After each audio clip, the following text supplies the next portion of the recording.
Here we are. I have not got anybody on the phone. Karen and maybe Kristen will be on, Adrian. Kelly said she's going to be a little late, and there will be others that maybe watch this when it's not live. So hopefully you are here. I'm going to trust that I don't need to have somebody on the phone telling me, yes, you can see me. I'm going to do something a little bit different this morning.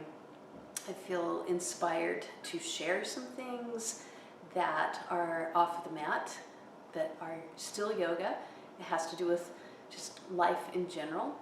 And I'm going to tell a story. So if you are here to do your physical practice, put yourself in a position where you can work on some stretches and wake up your body. But I want to talk about the mind part of yoga today, and do that through sharing with you some experiences that I've had in the last week or two. And my teacher, the things that she has taught me, I will refer to my phone with some information that I got through emails and so forth, to try to teach this really important concept that I hope will help you in your life. I have been, and if you are on Instagram with me and you maybe have seen a post, talked about what is my part? What am I to be doing? Here we are, it's 2020, and we've had quarantine, we've had this mandates for masks and so on, and I keep thinking, what is my part? What, there have been protests, there have been different things going on. What should I be doing? And so I've actually prayed and pondered quite a bit about what is my part. And in the midst of that came, it's been maybe about 2 weeks ago, a practice that I was just on my mat doing my asana practice. And I don't know if this happens to you from time to time. There was a very strong voice that came to me. And that voice inside of me said, go to closing right now. And I'm like, oh, okay. And so I was going to start through kind of a longer closing, because I wasn't really done with my practice. I had done plenty, but I could have done more. And that voice said, go to short closing right now, yoga mudra. I'm like, okay. It was very direct. And as I went through the last few poses, that voice said, lay down in Shavasana and listen to me. Okay. And as I did that, I laid down. There was this very distinct, short, direct thing that came to me, which was Wednesday mornings, Renee's studio, 6 to 8 a.m. And I'm like, okay. I didn't exactly know what that was. I had been pondering some things, and so I had a little bit of an idea. But that experience has led to tremendous growth for me, and I hope that by telling you a little bit more about that, it's not really about my story, but it's about patterns that we all have in our life, and that by sharing with you some of what happened, it will help you to see those patterns in your life as well. So Renee is a longtime yoga teacher here in the Kansas City area, and she was part of my teacher training, though I did not know her very well. I don't think we ever really had a one-on-one conversation. She was in some classes during my teacher training, which has been like 4 years ago. And I talked to my teacher, Kim. She gave me Renee's contact information. And so I contacted Renee and ended up setting up an appointment, and we had this amazing discussion. Her energy, her love was so open and welcoming to me. And this led to some other ideas about what is this Wednesday morning thing that I was kind of directed towards. Well, not going into all of the details, I one day had a very, it was just an open, wonderful experience of ideas flowing through me and writing them down, and it had to do with leading a practice for people which was actually silent. And the purpose of that practice was to tune into love and understand what real love is. Not that romantic kind of love, but the kind of love that has great power. The scriptures call it charity. And so this kind of became very expansive in my mind, how this could work and how it actually could grow and expand out, not just be a yoga thing, but to really help people during this time where there's a lot of fear in the community. And we know that the opposite of fear is love. So if we can grow love, it can create more unity and so forth. So that day there was this great feeling of expansiveness. And then later on, I had what I call a reality check, and things in my mind began to go actually the opposite direction. And the next morning, I wrote this email to my teacher, and it's one of those that you kind of don't want to share. You would like to kind of hide those days because it was darkness and it didn't feel good. I was trying to do what was right. I was trying to use my mind, but something happened. I'm going to read what I wrote to my teacher in an email. I said, "By the time I was heading for bed last night, a reality check was beginning to come. This morning it has fleshed out. My thought process yesterday was based in my perception filter that is too big of a jump for the general public. It would be like casting pearls before swine.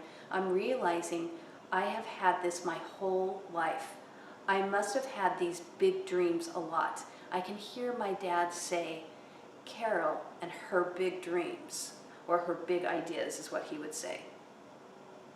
So I go on to explain my thought process and how I don't think that this idea that was so expansive the day before is actually going to work. And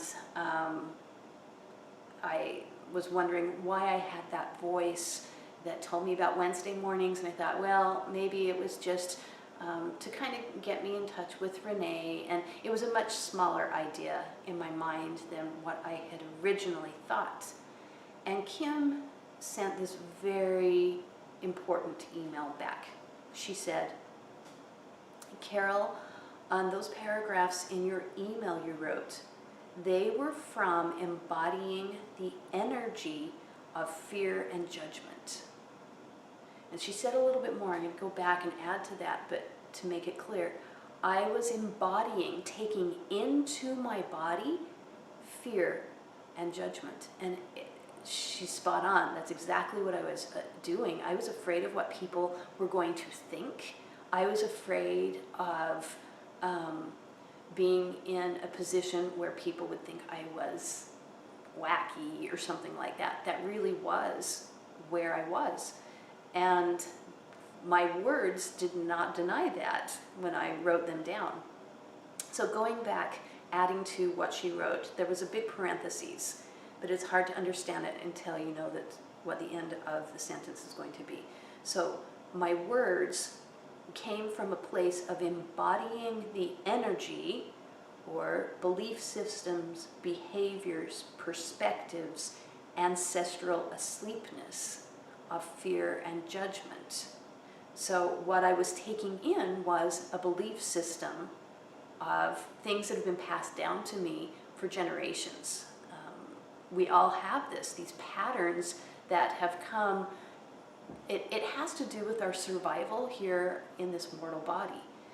And she goes on to say, those things are actually not true. Those things are not actual truth. The second is what she wrote. They could be your dad's truth. They could be your truth. a community's, or a world's truth. That is different from the truth with a capital T. And then she says, you can continue to resonate the frequency through the ancestral DNA of energy, of fear and judgment of self and others, and bring those things about yourself and into reality. So that's one choice. I can continue to bring into my body, to embody fear and judgment. And what will happen is those will bear fruits. And in this case, the fruit would be that I would not see in reality those ideas that I had the day before. She says, or you can choose something different. This was very powerful to me because I felt the difference between light, truth, growth, expansion on one day, and bam, the next day, it was darkness. It was, I wrote more about it in a different email, it was actual depression. I knew that spirit because I had lived with that kind of darkness, smallness for so long. And it feels like when you have depression, anxiety, bad feelings, it feels like you have no choice in the matter. It just feels like it comes to you. But what I realized is I did have a choice. I actually was entertaining thoughts that took me to a dark spot. And when I continued to nurture those thoughts, the darkness would grow. So to tell the rest of the story a little bit, I chose to go back to the original idea that felt like growth and light.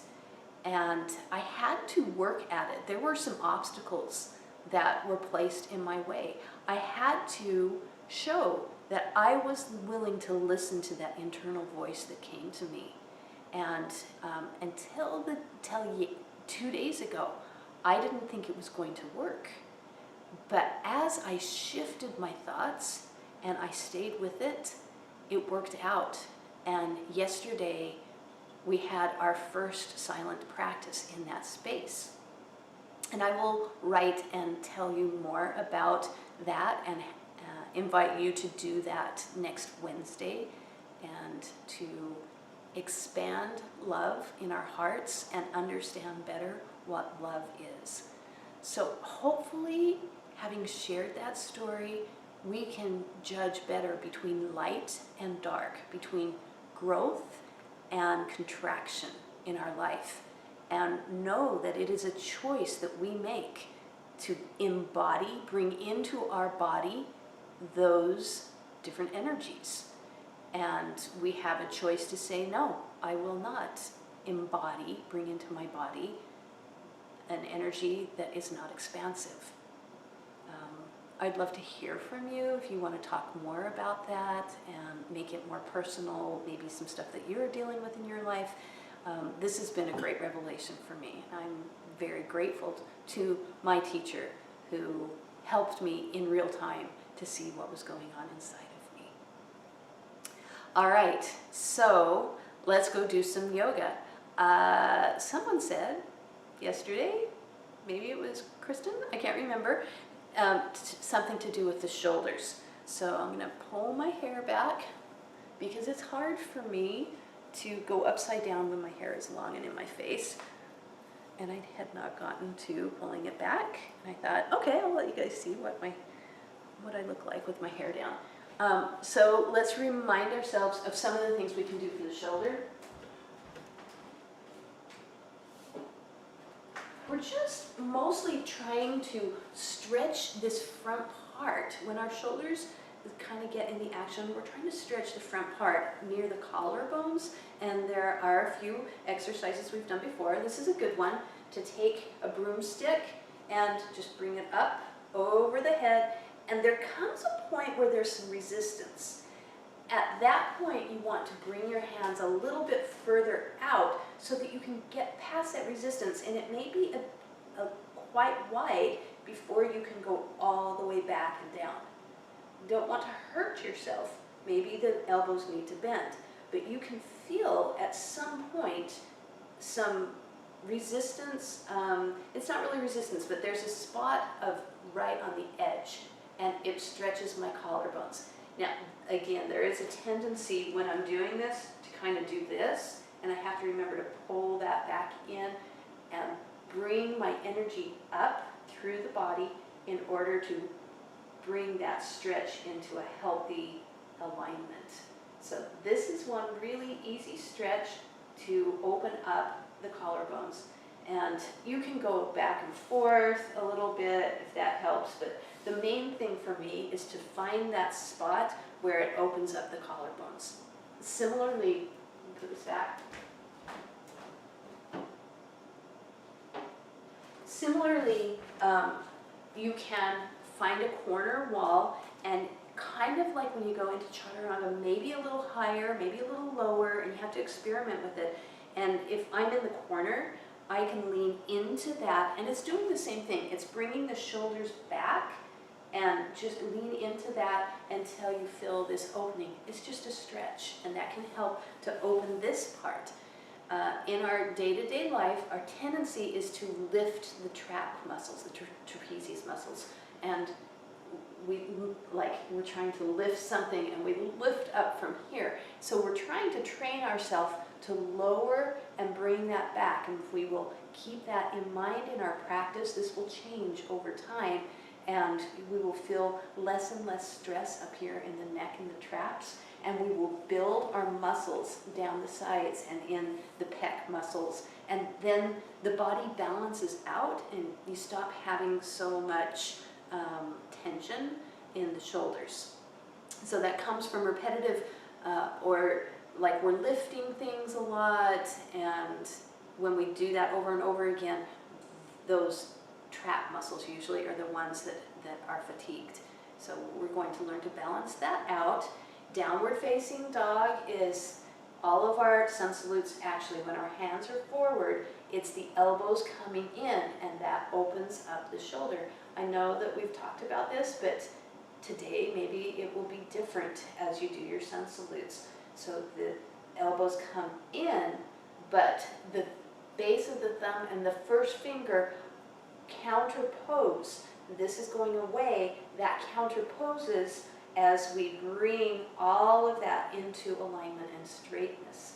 So we'll focus again on that. I will cue that as we do some sun salutes. I don't think we're going to do a great big practice today because of telling the story at the beginning. So let's go to our mats and give this all a try and remember how to help with our shoulders. So things like hairs, I'm gonna get that hair, can be a distraction. If I was a really good yogi, I would just totally ignore the fact that I had hairs hanging off of me and not feel like I have to pick it off. I'm not that good of a master yet at yoga, and little hairs and lint and stuff still take my mind's attention, and so I just get it out of the way. So you might find that in yourself. Really masterful yogis, that they just wouldn't see it. They would go to their mat and they would begin. So here we are on our mat, doing what we always do, which is pushing our feet into the ground. And remember, every cue means trying to find that 50%. Half doing all the effort and then backing off and making it easy. So 50-50, easy and effort. Bringing the hands in Anjali Mudra. Let's just do one Om. Bringing the mind to the center, to the ground. Exhaling your air. Inhale for Om.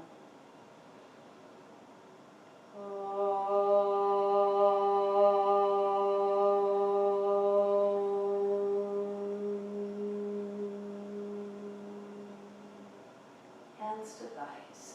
Ekam, inhale to the thumbs. Dway, exhale, hands down. Inhale, look up, keep the gaze up as you step back.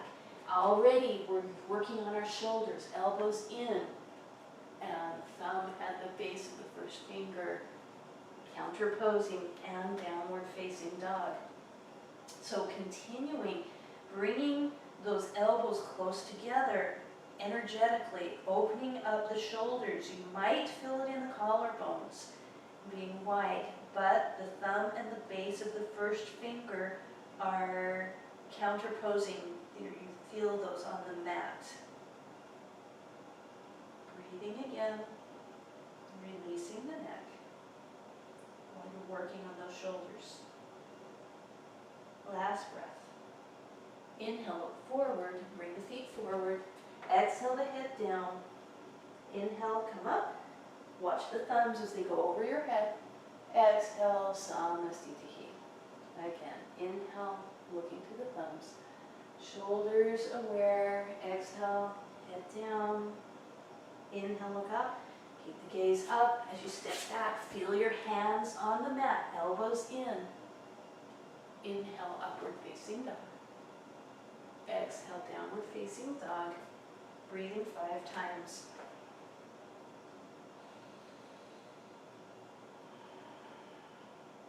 So cueing yourself through the shoulders, the elbows, thumbs, first fingers. The next thing is to think about the heels dropping while the tailbone rises towards the ceiling. Like feeling length in your legs. Last breath. Look forward, come forward, inhale. Exhale the head down there. Inhale, watch the thumbs go overhead. Exhale, Samastitihi. Again, inhale. Exhale. Inhale, gaze up. Exhale, step back. Shoulders, elbows in. Thumb, first finger. Keeping all that awareness in the shoulders. Now feeling that length in the legs, so the tail is high, heels are low. The last thing is to try to find that hollowness in the solar plexus. That can be sometimes found as you push your hands away from you, or think about tucking your ribs, but not at the expense of your shoulders. And 5, inhale, come forward, lift, exhale the head down. Inhale, follow the thumbs up. Exhale, Samastitihi. Another one, inhale, exhale. Inhale, gaze up, keeping the gaze up. Your chest kind of comes more forward on that chaturanga than you might think, something to play with.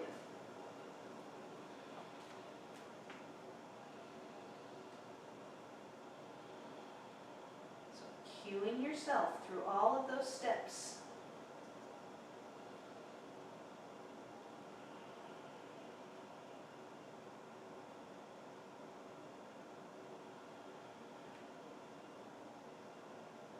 And 5, inhale, come forward.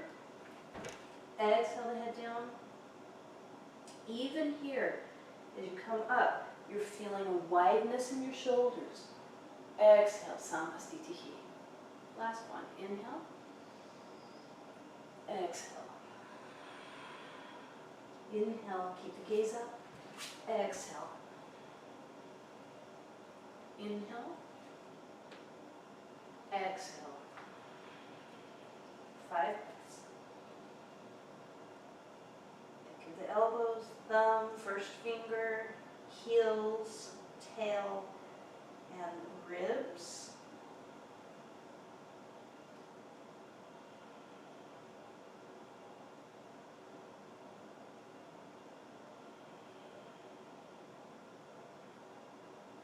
Five, look ahead, come forward, exhale the head down, trying to keep the hands completely on the mat until you rise up.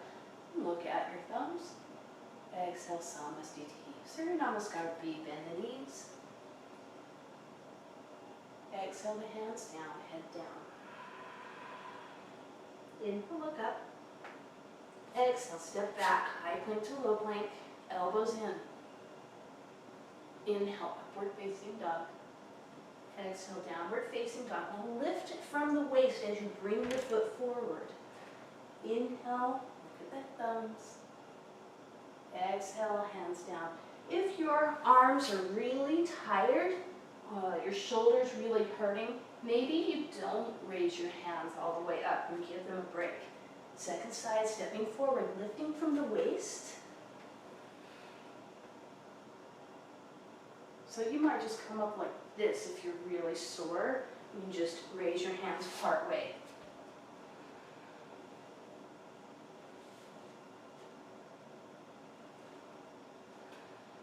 Now your 5 breaths.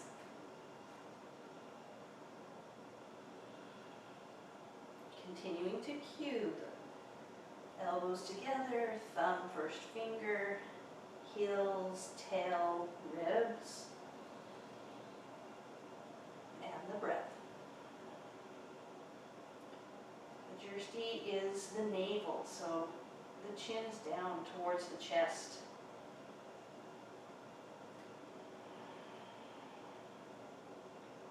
And inhale, come forward. Exhale the head down. Bend the knees as you come up. Watch the thumbs. Or again, today it might be that your hands don't go all the way up. Again, bend the knees.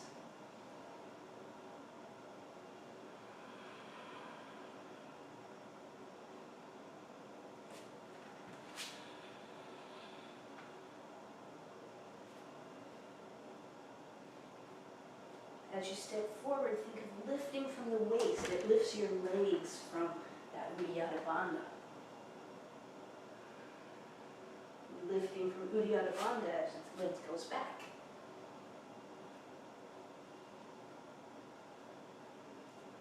So again, trying to lift the leg from the waist.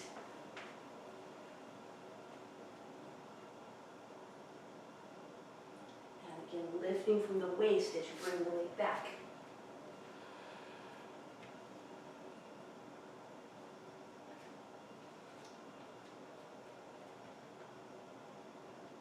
Let's drop into a child's pose. Keep your hands where they are and send your hips back.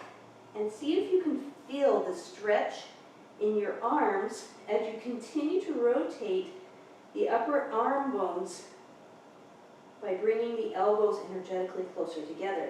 This can be a nice stretch just in the arms.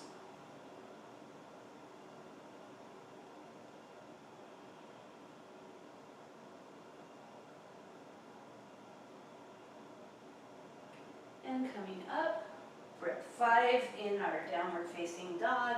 Inhale forward, exhale the head down. Inhale.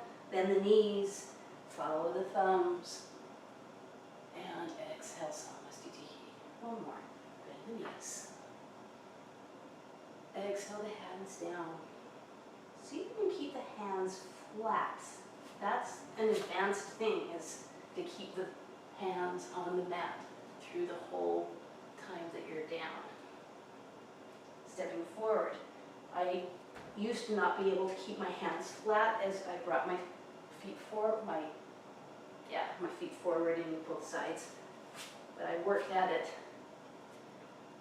and it changed my body to make that effort to keep the hands flat.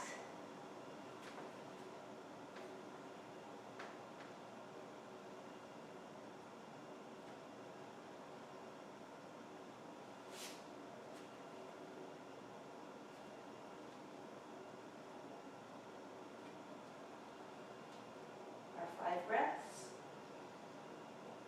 Cueing yourself, bring the shoulder blades towards the spine and down. That's what will happen when the elbows are coming towards each other with that rotation. Thumb and the first finger, counterposing that rotation.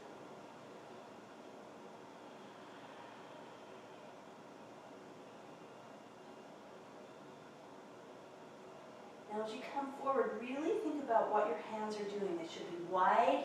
Come forward on your inhale. Exhale down. Inhale, bend the knees as you come up. Exhale, Samasthiti. Hip distance apart with the feet as we do Padangusthasana.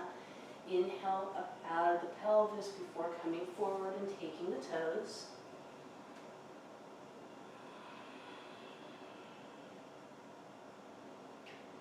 Now there's a tendency on here just to let everything energetically fall towards the ground in your upper body. But you can bring the shoulder blades back or the shoulders away from the ears as you do this pose. Notice it's a subtle thing, but it brings more life and energy into your body when you do that. 5, inhale, look up, straighten the arms, change your hand position, Padahastasana. Inhale again, lengthen the spine, exhale the head down. So notice again, can you figure out how to bring your shoulders, like the shoulder blades, closer to the spine, away from the ears, low away from the ears? This engages the pecs.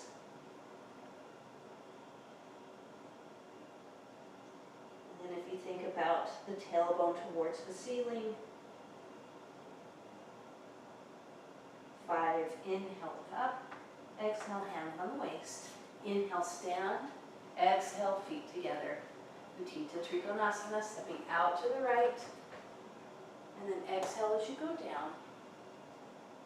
So you can take your toe here, or I have my whole hand on my foot, and I am thinking still about the thumb and the first finger to bring that same rotation with the shoulders at the top, the upper arm bones away, but then the thumb and the first finger counterposing. Inhale, come up, try the second side.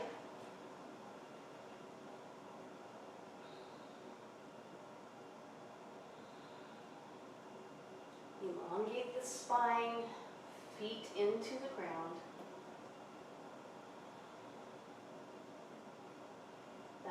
That energy of the feet into the ground stabilizes the whole pose. So push into the ground as you inhale, come up.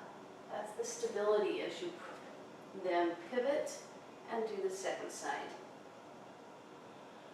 The reverse version, I should say.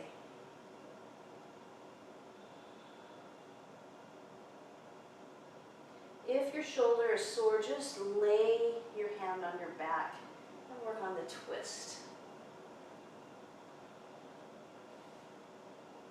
And 5, inhale up, pivot, second side. I'm just going to lay my hand on my back as a demonstration. Think about the outside edge of your right foot.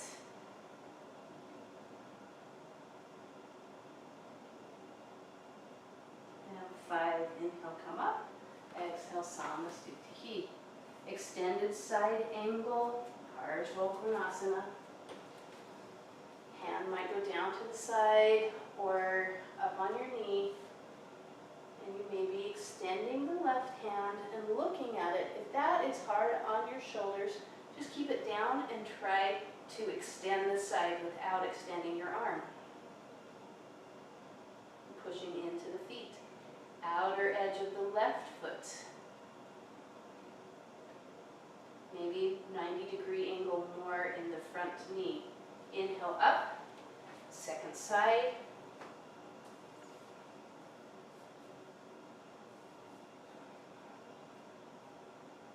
So how the pose looks physically is much less important than how it feels internally.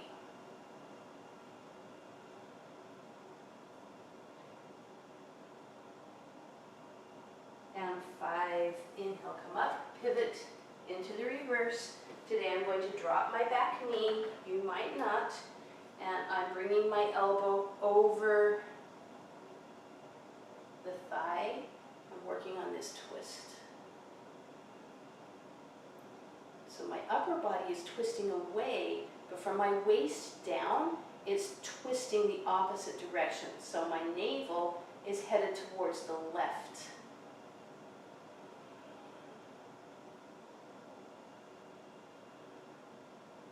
Five, inhale up, second side.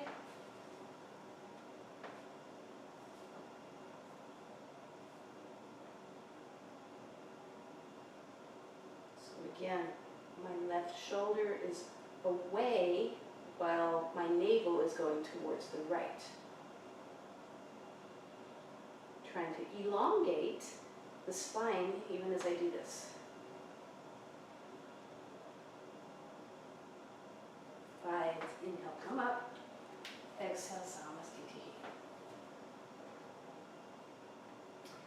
Oh yeah, Cross-Rita Padottanasana, just a little odd hesitation in my mind there. Wide leg forward fold, up out of the pelvis before bringing the hands down to the mat. Feet should be straight forward or slightly pigeon-toed. Now try to feel in that shoulders the sense of shoulder blades going towards the spine. And that cue is just meant to create an alignment. It should release the neck as you do that.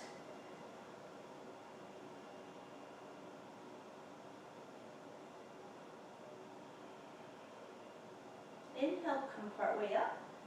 Straighten the arms, exhale there. Inhale, come on up, hands on hips. Exhale the hands down. Inhale, tee out the arms.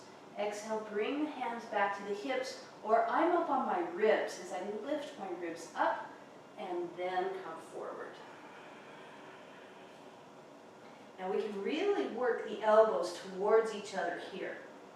And you may feel that in your collarbone as you work that upper back, shoulders, elbows towards each other.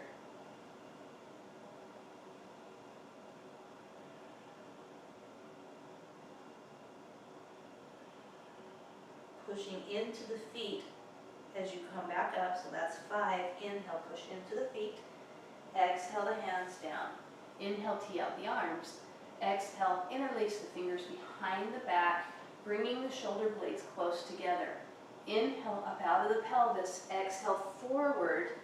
Maybe your palms are together, your elbows are working towards each other, and then you can lift from there. Eventually, you're bringing the shoulders down away from the ears and lifting some more. It's kind of like on the broomstick, where you have to find that space that allows you to make the turn.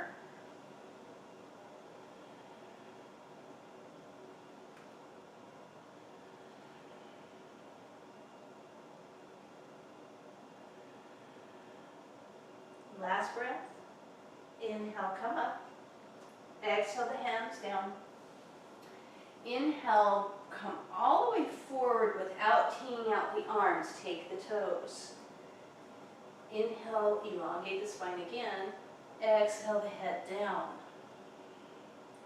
So once again, we can roll the shoulders back away from the ears. Shoulder blades working towards the spine. It's not extreme, it's just a direction.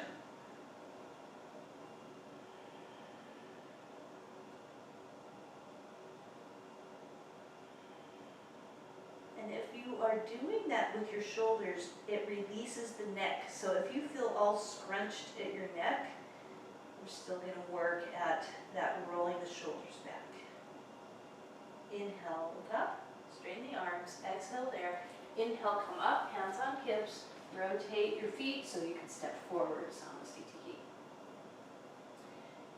All right, for the shoulders on this next one, maybe we just skip altogether doing the feet and just work on the reverse namaste.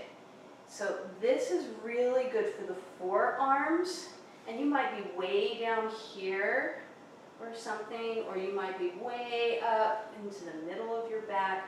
Wherever you are, you're going to feel it in your forearms. And right now, my shoulders are a little bit forward. So now I have to roll the shoulders back and try to get the alignment in my lower body, just like we were doing on the broomstick. You're welcome to step back into pyramid or just stay standing for 10 breaths.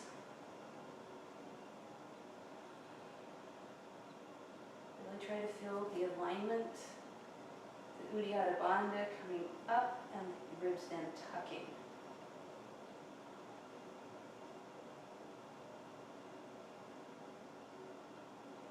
Check, are your shoulder blades still working towards the spine? It might be that you can take it further into the edge and feel it more in your forearms. And we'll call that 10 breaths. Release the arms, shake them out a little bit as we begin into our vinyasa.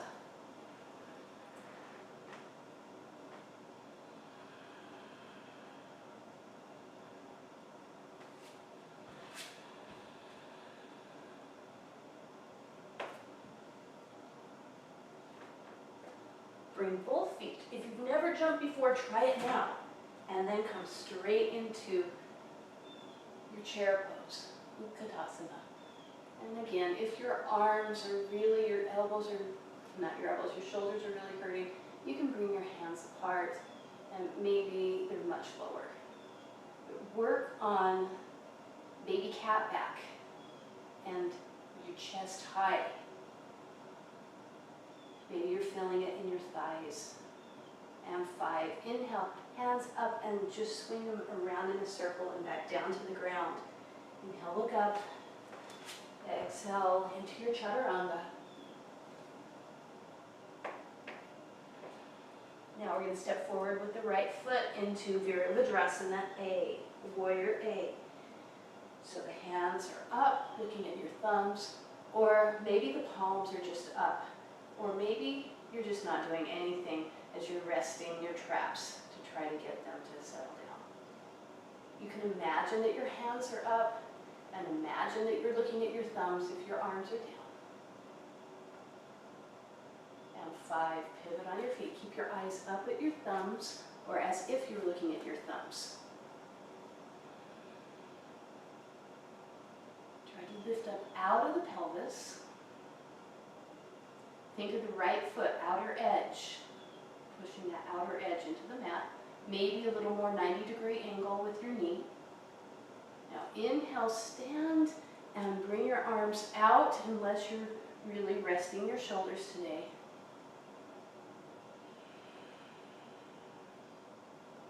Middle finger is the Drishti.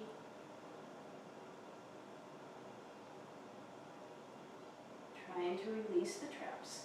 Inhale, straighten your leg, pivot, second side.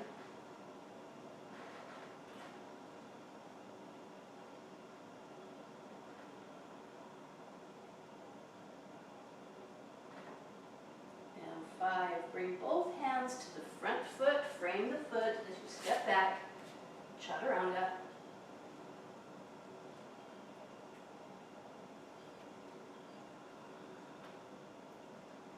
Coming to mat in Dandasana. So here is my rounded back, my rounded shoulders, bringing that back, opening the chest, just sitting tall. There's a flex in the foot, energy shooting out the hills. 5, inhale, lifting up. I'm going to take my hands and lift my rib cage and then forward. Taking the toes. And here, though you're holding your toes, you don't let your shoulders go forward, you pull the shoulders back. And this can create, the bind with your toes creates something to pull the shoulders back into the sockets, and you can kind of feel this circuit completed.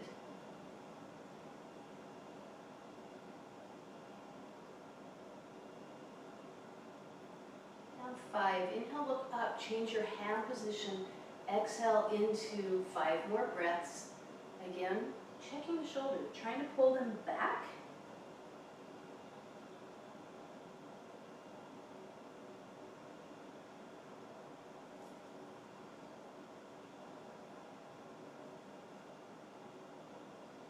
Inhale, look up.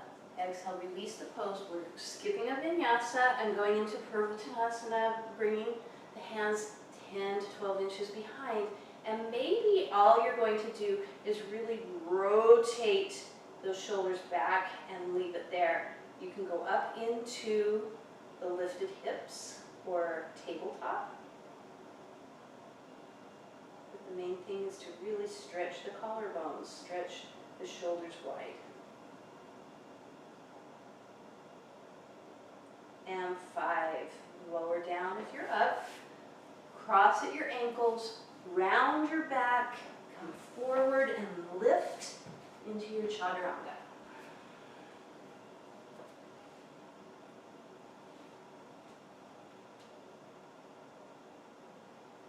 Ardha Baddha Paschimottanasana. Start with your Dandasana pose, bringing your right foot into lotus position. Your heel in lotus comes towards your navel and then it scoots to the side of the navel so that your knee is more straight forward. And this might be as far as you get. If you have the bind, you can either use a towel, a belt, or just decide not to work on the bind. And it might be just sitting tall and straight and feeling the wideness of the shoulders.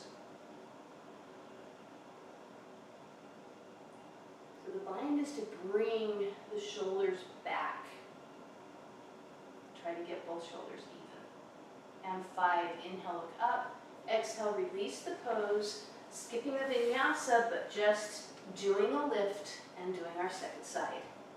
So again, the heel towards the navel if you're taking the full lotus, and then it slides towards the side. Bringing the arm behind. And notice how that opens up the shoulder, stretching the collarbone.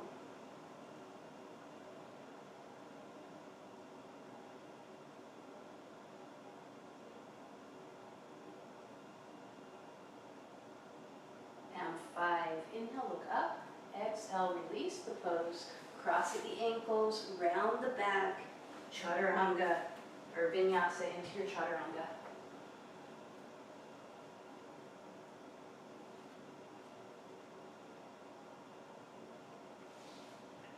Anjikapada, Paschimottanasana, bringing the right foot back towards your glutes.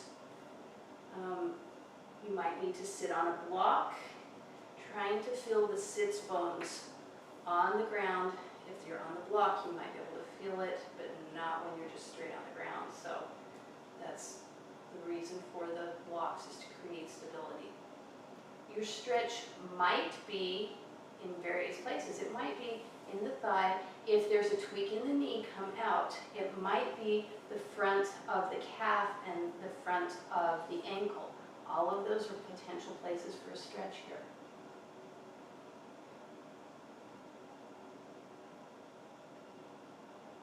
And 5, inhale, look up. Exhale, release the pose. Just lift and go into the second side.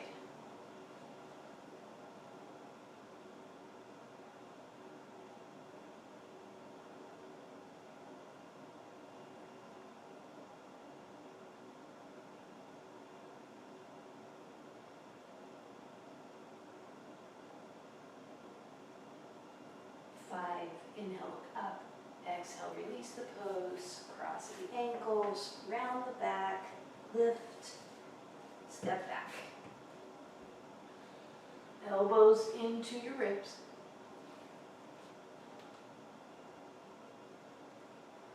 Janu Shirshasana A.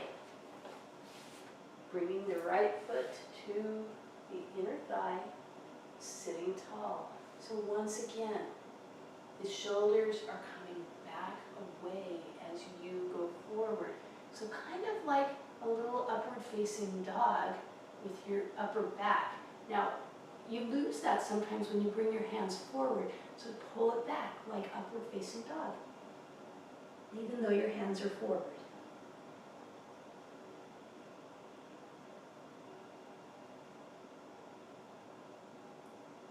And 5, inhale, look up.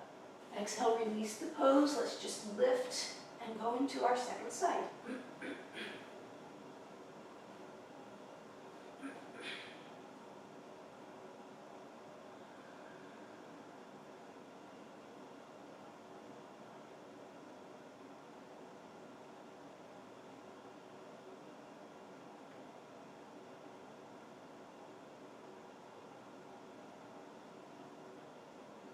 And 5, inhale, look up. Exhale, release the pose. Vinyasa. Man, I think I'm losing my voice. Elbows in.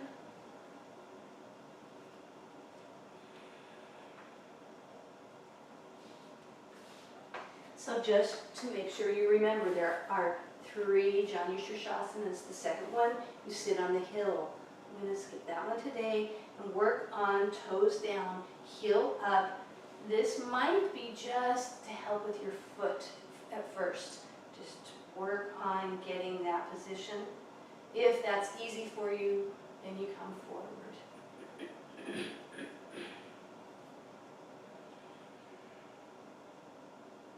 Bind I am taking on the bottom of my feet gives me something to pull my shoulders back. It's kind of isometric.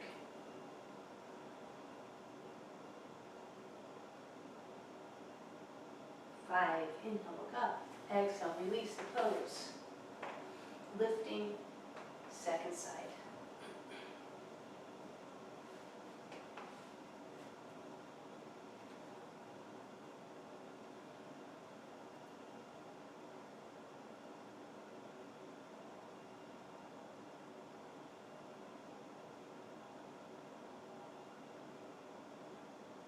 And 5, inhale, look up. Exhale, release the pose. Crossing of the ankles.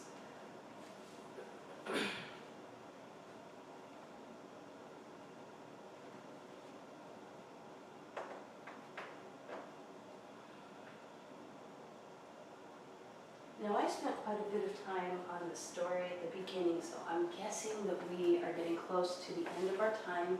Maybe some have had to already duck out because their day is going on. Let's do our bridge prep.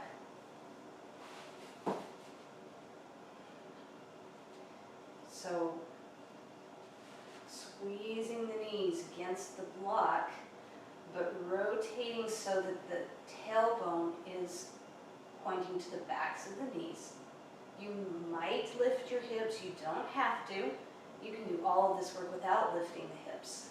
The squeeze is building the legs. Back bend is like 85% legs.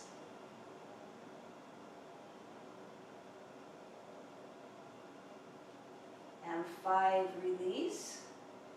Now, notice where your shoulders are. Maybe you need to tuck the shoulder blades under and open the collarbones a little bit more. Watch your neck on your next one. Make sure it's not getting involved. So rotate, tailbone towards the backs of the hips, or of the knees. Squeeze the block, maybe come up, whatever feels like you're getting the most benefit. Sometimes when people lift, they lose some of the prana that is going through the energy.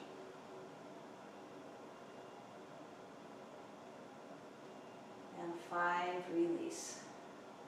Another way of doing this is to do kind of like repetition. So I'll cue that one. So rotate so that the tailbone is towards the back of the knees.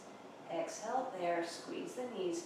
Inhale up, keep the knees squeezed. Exhale all the way down, but keeping that shape. Inhale up, squeezing the knees the whole time. Exhale down. Inhale up. I feel a connection into my core when I do this lifting and back down. Squeezing the knees as you lift and release. You don't release, you just go up and down. trying to keep that shape of the baby cat back in the lower back. Squeezing, last one, and release. That one's actually very effective for me. Putting the blocks to the side, bringing the knees up to the chest. Exhale, bring yourself forward into position for a forward fold. So everything you've already worked on, it's just a second shot at it.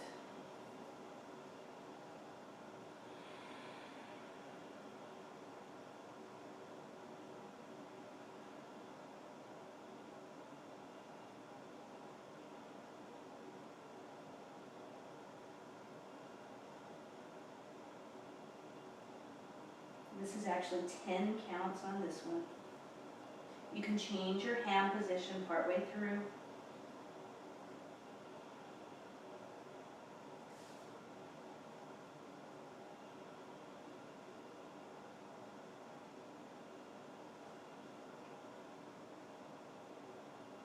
And 10. Inhale, look up. Exhale, release the pose. Vinyasa. And then we're going to do either shoulder stand or legs up the imaginary wall, or you can actually put your legs up the wall if you're next to the wall, choosing what is correct and best for you today.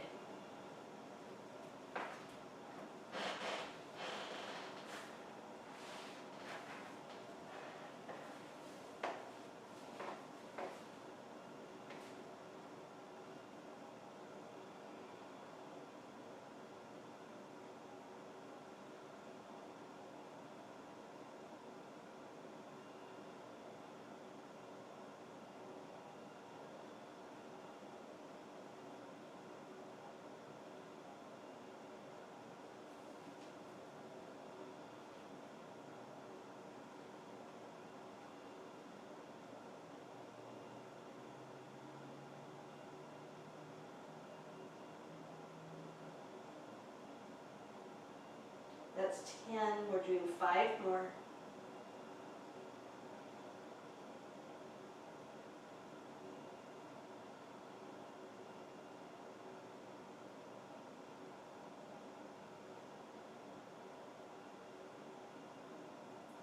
And 5. You can go into halasana if you want, or just gently bring your spine slowly down. Let's hug our knees in again. And we're going to go to the rest of our closing. Just onto your side, chaturanga. Then we'll go to yoga mudra.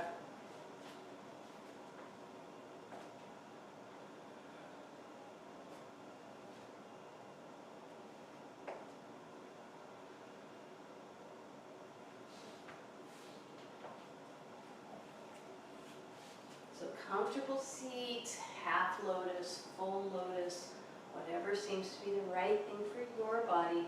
Bringing the hands behind in the way we do. And again, really trying to stretch the collarbones, bringing the shoulder blades close to the spine. This one, close the eyes. You can look at that spot of your third eye, Shiva Drishti.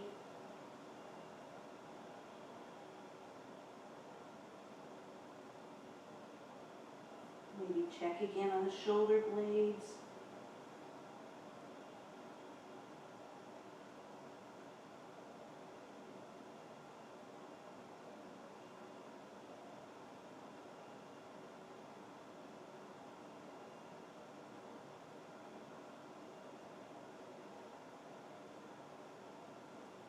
And 8, inhale, come on up. Hands on the knees, palms up, maybe open, or you can do one of the hand mudras. Exhaling all of your air. Inhale slowly, 2, 3, 4, 5, 6, 7, 8, 9, 10. Exhale slowly, 3, 4, 5, 6, 7, 8, 9, 10. Inhale. Exhale.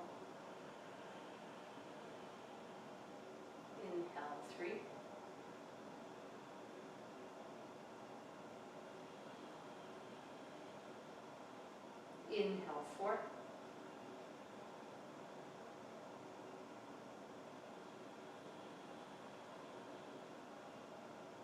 5,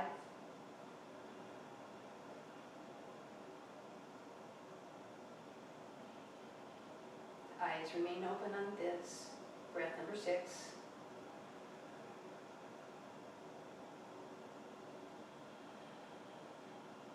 Plenty of length in the back. 7.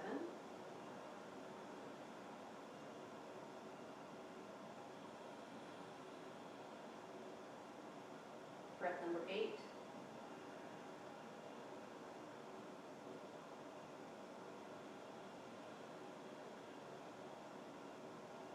9.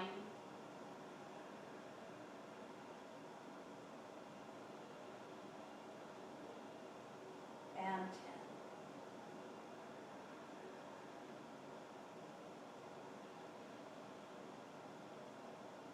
Release the arms. Bringing the hands to the side, let's do a lift. I'm going to do the breath of fire. If you've never done that before, it's a strong breath.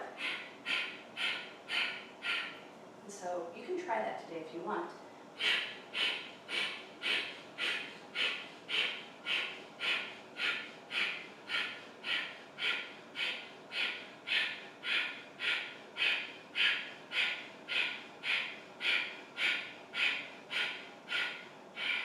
I did 30, you can do up to 50 there. It may make you feel a little lightheaded. It really clears fog out of the brain if you use that breath. And then just come forward into your vinyasa.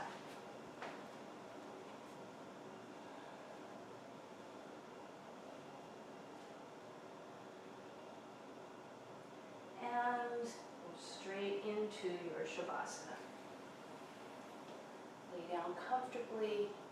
I'm going to leave you in your own time for your shavasana today.